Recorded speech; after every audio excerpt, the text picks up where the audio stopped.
Hello dear pharma student, we are going to start a new course RRB pharmacist course जो कि 21 जून से start होने वाली है बैच। इसकी टाइमिंग रहेगी मॉर्निंग में 7 to 8 और इवनिंग में 8 to 9।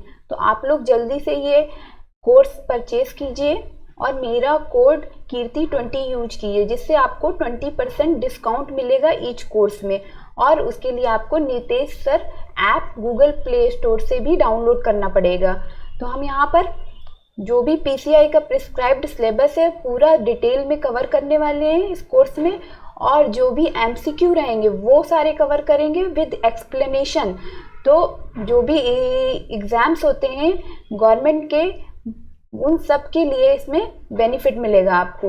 तो यहाँ पर हम कुछ फार्माकोलॉजी के क्वेश्चन देख लेते हैं जिससे कि आपको आइडिया हो जाएगा कि क्वेश्चन का लेवल यहाँ पर अच्छा है।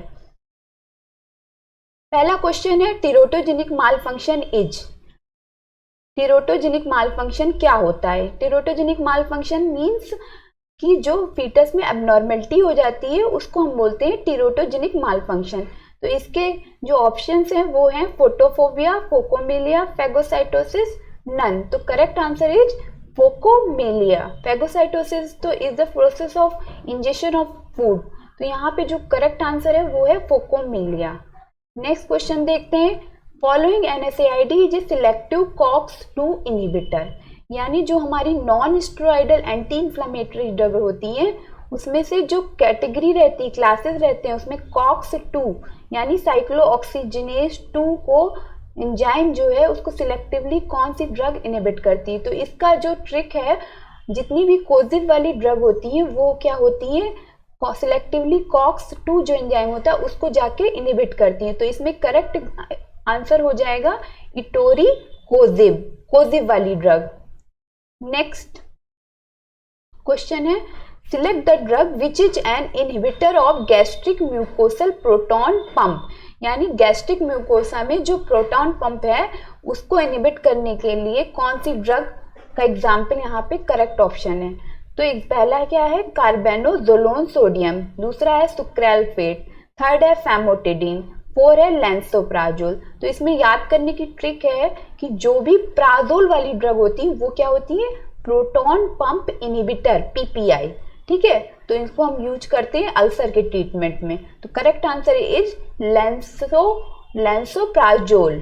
ठीक है, नेक्स्ट क्वेश्चन है histamine is release from. Histamine कौन सी सेल से रिलीज होता है? जो हमारी बॉडी में हिस्टामिन रिलीज होता है वो कौन सी सेल रिलीज करती है? तो पहला है पैराइटल सेल, सेकेंड है मास्ट सेल, थर्ड ग्लोबुलेट सेल और फोर्थ है ऑल ऑफ द अबव।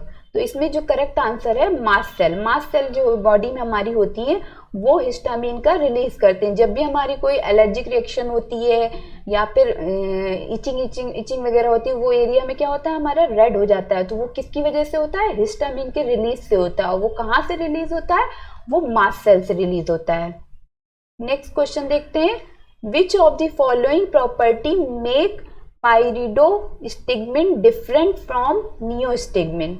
यानी पाइरिडोस्टिग्मिन और नियोस्टिग्मिन दो ड्रग होती हैं जो क्या करती हैं, जो एंटीकोलिनेस्टेरेज एंजाइम होता है उसको इनहिबिट करती है।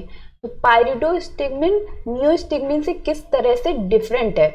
तो पाइरिडोस्टिग्मिन जो है इसके जो ऑप्शंस दिए हुए हैं, it is more potent orally, it is longer acting, it produces muscarinic side effect, it does not have any direct action on neuromuscular receptor। तो इसका जो करेक्ट आंसर है वो है इट इज लॉन्गर एक्टिंग, क्योंकि पाइरिडोस्टिग्मिन जो होती है नियोस्टिग्मिन के कंपैरिजन में लॉन्ग एक्टिंग वो ड्रग है।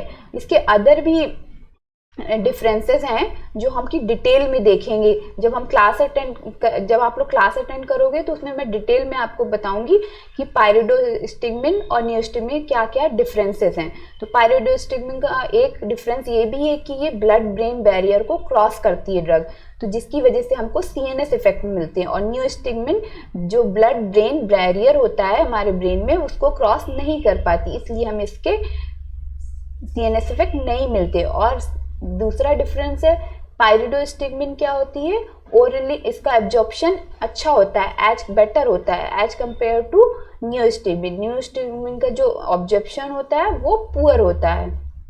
इसको हम डिटेल में देखेंगे आगे क्लासेस में। नेक्स्ट है विच of the following most common side effect of aspirin. Aspirin का सबसे कॉमन साइड इफेक्ट क्या है? तो इसका जो करेक्ट पहला ऑप्शन है वो है गैस्ट्रोइंटेस्टिनल ब्लीडिंग, सेकेंड है कॉन्स्टिपेशन, थर्ड है फीवर, फोर है अल्सर। तो इसका करेक्ट आंसर है गैस्ट्रोइंटेस्टिनल ब्लीडिंग, क्योंकि इसीलिए हम जब भी जो पेशेंट होते हैं अगर उनको वो किसी ब्लड थिनर या एंटीप्लेटलेट ड्रग जो होती है अगर वो ले रहे हैं तो उसके साथ ये ड्रग एस्प्रिन कॉन्ट्राइंडिकेटेड होती है, क्योंकि हम साथ में नहीं देते हैं, क्योंकि एस्प्रिन भी क्या करती है, ये क्लॉटिंग फैक्टर का फॉर्मेशन को रोकती है। तो जिससे क्लॉटिंग फैक्टर को फॉर्मेशन को ब्लड क्लॉटिंग को रोकती है, तो ब्लड क्लॉटिंग को रोकेगी तो ब्लड क्या होगा, हमारा थिन हो जाएगा, जिससे हमारी ब्लीडिंग ज़्यादा होगी। और हम साथ में अगर हम एंटीप्लेटलेट ड्रग वगैरह दे रहे हैं तो ब्लीडिंग क्या होती है, ब्लीडिंग के चांसेस ज़्यादा हो सकते हैं, एक्सेसिव ब्लीडिंग हो सकती है। इसलिए ये जो एस्प्रिन होती है वो उसका कॉमन साइड इफेक्ट है गैस्ट्रोइंटेस्टिनल ब्लीडिंग।